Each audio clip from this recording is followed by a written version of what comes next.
अस्सलाम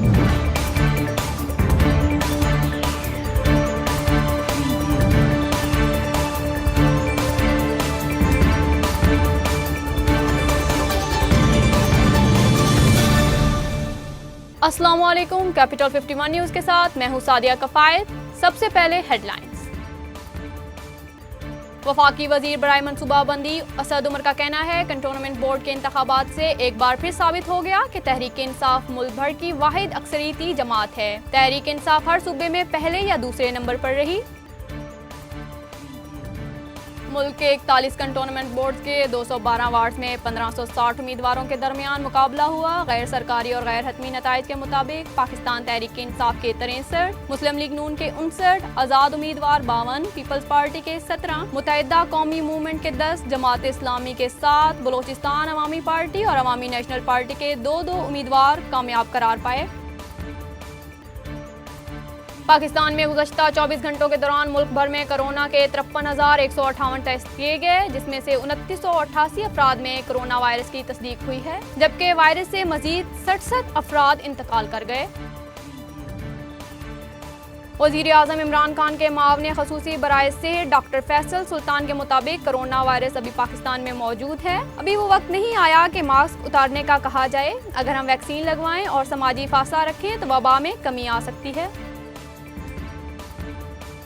Islamabad high court में justice Aamir Farooq ने नूर मुकद्दम कत्ल केस के मरकजी मुल्जिम के वालिद जाकिर जाफर की दरख्वास्त जमानत पर समाअत की। अदालत की जानिब से मुद्दई मुकद्दमा के वकील शाह खावर एडवोकेट को वकालतनामा दाखिल कराने की हदायत करते हुए समाअत 15 सितंबर तक मुलतवी कर दी।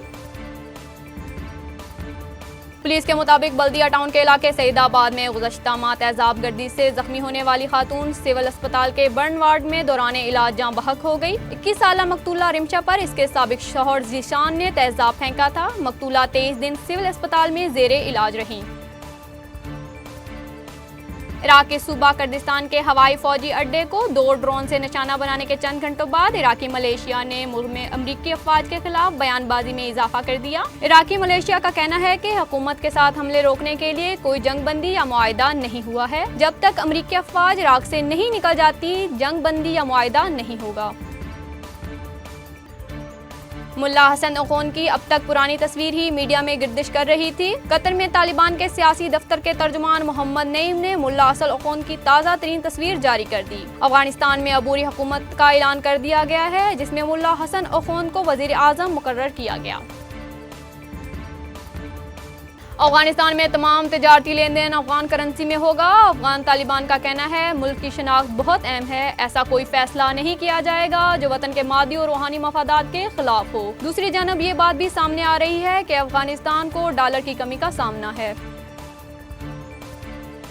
अफगानिस्तान में तालिबात के लिए नई तालीमी पॉलिसी का ऐलान कर दिया गया। हायर एजुकेशन के वजीर अब्दुल बाकी हकानी के मुताबिक अफगानिस्तान में खवातीन को तालीम हासिल करने की इजाज़त होगी, लेकिन खवातीन मर्दों के साथ तालीम हासिल नहीं कर पाएंगी। साथ ही तालीमी इदारों में पढ़ाए जाने वाले निसाब का जायजा भी लिया जाएगा। तालिबात के लिए नया ड्रेस कोड भी मुतारिफ करवाया जाएगा। लाहौर में होने वाले पीसीबी गवर्निंग बॉडी के खसूसी इजलास में रमीज राजा चेयरमैन पीसीबी मुंतखब हो गए। साबिक चेयरमैन हसान मानी के ओहदे की मियाद पूरी होने के बाद वजीर आज़म इमरान खान ने 27 अगस्त को रमीज राजा के अलावा असद अली खान को 3 साल के लिए पीसीबी के बोर्ड ऑफ गवर्नर का रुकन नामजद किया था। बैनुल-अक़वामी माहिर मौसमियात के मुताबिक हवा का कम दबाव आज उड़ीसा और मगरबी बंगाल के साहिल पर असरअंदाज हो सकता है। राजस्थान और गुजरात में तेज बारिशों का इम्कान है, जबकि पाकिस्तान के जनूब मशरकी हिस्से में रवां हफ्ते के वस्त या आखिर में बारिशों का इम्कान है। मजीद खबरों और अपडेट्स के लिए देखते रहें कैपिटल 51 न्यूज़।